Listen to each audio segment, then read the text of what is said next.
हरियाणा के सभी जिलों से पूर्व सैनिक रोहतक में अपनी मांगों को लेकर पूर्व मंत्री मनीष ग्रोवर से मिले। इस अवसर पर पूर्व सैनिक सतबीर सिंह अहलावत ने बताया कि हरियाणा एक्स सर्विसमैन लीग के चुनाव 5 नवंबर तक होने थे, लेकिन वे नहीं हो पाए और कुछ वोटर लिस्ट में त्रुटियां हैं, उनको भी ठीक करवाना था।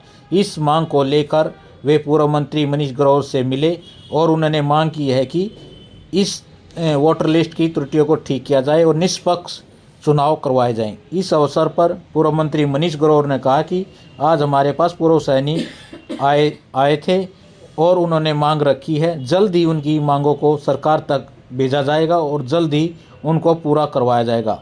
हम सैनिक हमारे देश की शान है। उन्होंने कहा कि सरकार सभी सैनिकों का सम्मान करती है। वंदे मातरम, वंदे मातरम, भारत माता की जय, भारत माता की जय, सैनिक एकता जिंदाबाद।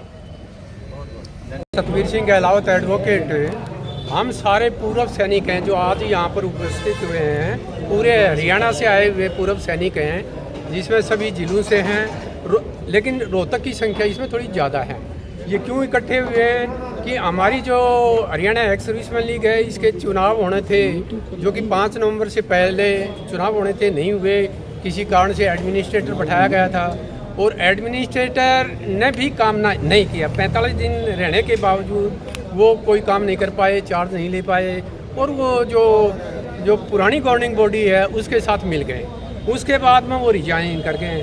अभी हमारी मंत्री जी से यही दरख्वास्त थी यहाँ पे है कि जल्दी से जल्दी कोई साफ़ सुथरी छवि का और निष्पक्ष आदमी जो एडमिनिस्ट्रेटर की जगह लगाया जाए और जो त्रुटियां हैं जिसके कारण इलेक्शन रुके हुए हैं, उन त्रुटियों को दूर करके इलेक्शन करवाया जाए। और जिन्होंने भ्रष्टाचार किया हुआ है, वो जो गलत आदमी लगा रखे हैं सोसाइटी के अंदर, उसको निकाला जाए।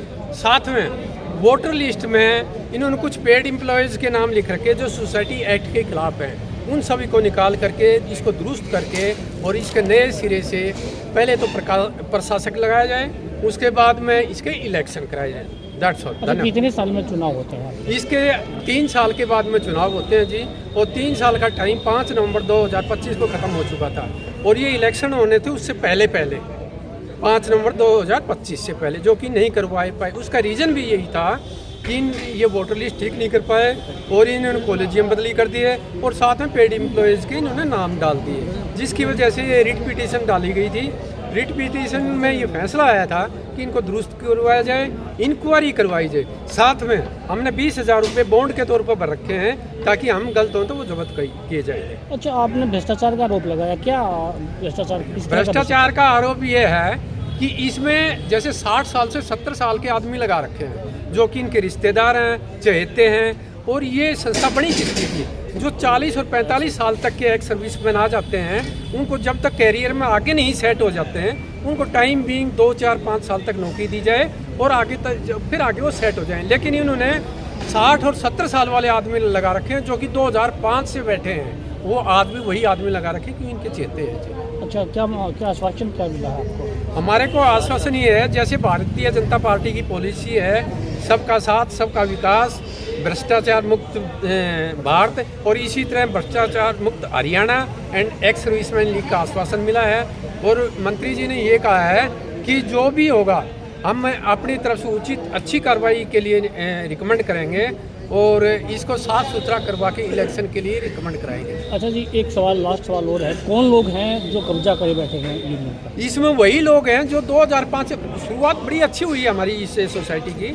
ये जीरो से उठाई हुई सोसाइटी है। 2005 में इसमें कुछ ठेके मिलने शुरू हुए थे और उसके बाद में जैसे जैसे इसमें पैसा ज़्यादा आ गया, उसके बाद वो जो आदमी कुछ गवर्निंग बॉडी में बैठे थे, उसी टाइम 2005 से लेकर आज तक वही आदमी बैठे हैं। बीच में उनको कुछ दिन के लिए हटाया था, प्रशासक बैठे थे और अभी प्रशासक बैठे हैं। अदरवाइज वही आदमी इलेक्शन नहीं होने देते और अपने चहेते आदमी को जो नौकरी कर रहे हैं उन्हीं का नॉमिनेट करवा के उनको इलेक्शन लड़वा देते हैं। जबकि 105 की गवर्निंग बॉडी है। सोसाइटी एक्ट का पैरा 10 विदिन 8 में ये लिखा हुआ है, कोई भी पेड एम्प्लॉयज न तो डेलीगेट हो सकता है न वो ईसी का मेंबर हो सकता है। यहाँ पर उल्टा है, उन्हीं को इलेक्ट करके भेज देते हैं। दुर्भाग्य इस बात का है जो राष्ट्र के साथ जुड़ा हो राष्ट्र की सेवा में हो, उसी में कुछ लोग भ्रष्टाचार करें, अनियमितताएं करें, राजनीति करें, वो हित में नहीं है। मैं कर्नल सुहाग जी का विशेष धन्यवाद करता हूँ कि आपकी लड़ाई लंबे समय तक लड़ रहे हैं, और जब भी आते थे अकेले आते थे। मैं कहा कर्नल साहब, कुछ आपके साथी भी हैं कि अकेले लगे रहते हो? साहब के साथ में मैंने कह भी देता था, वो नहीं करता था। परंतु जिस तरह आज एक मुठ होके हर जिले से आप लोग आए, भिवानी से आए हैं और जिलों से भी आए हैं, तो मैं आपकी ताकत का, कर्नल सुहाग जो आपकी बात को उठाते रहते हैं, धर्मवीर फौजी जी उठाते रहते हैं, आप सबका बहुत बहुत धन्यवाद भी करता हूँ, आपका स्वागत भी करता हूँ। और आपने जो ये मुझे ज्ञापन दिया है, हमारी सरकार का साफ एजेंडा है भ्रष्टाचार मुक्त, सबका साथ, सबका विकास, सबका विश्वास।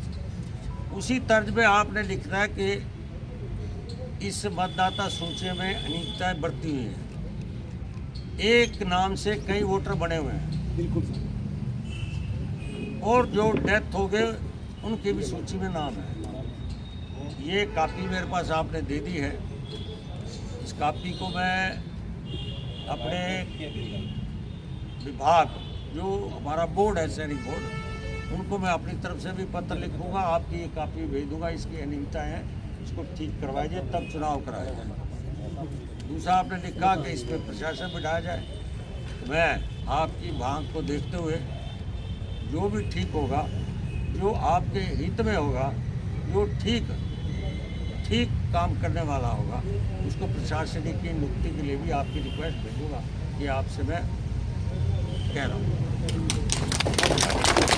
ईमानदार छवि का कोई भी ईमानदार छवि का होगा, ईमानदार छवि के जो कहा जो हमने भ्रष्टाचार मुक्त करना है काम, बिल्कुल सबका साथ, सबका विकास। उसी बीच में आपको भी मैं, आप मेरे इस दफ्तर में आए, मैं आपका धन्यवाद करता हूँ, स्वागत करता हूँ।